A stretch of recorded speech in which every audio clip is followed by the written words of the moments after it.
For nearly 5 decades, one fighter dominated the skies. Unmatched, undefeated in air-to-air combat.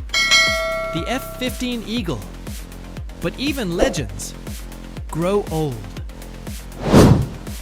The F-15EX is not replacing the F-22. It is not replacing the F-35. It is replacing something far older, the F-15C and F-15D Eagles.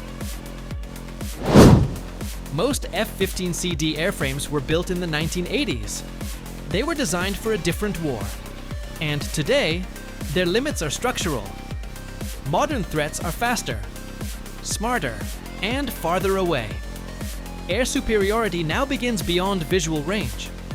The F-22 line is closed. Restarting it would cost billions, and time the USAF doesn't have. The F-15EX is not a stopgap. It is a transformation. This Eagle carries more weapons than any fighter in history.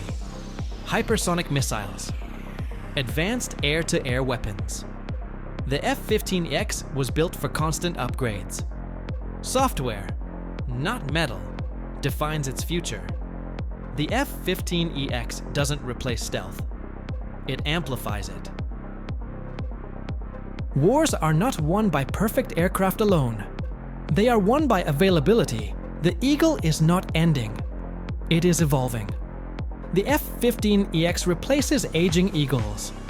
But it also preserves something more important. Is the F-15X the right choice? Or should the USAF go all in on stealth?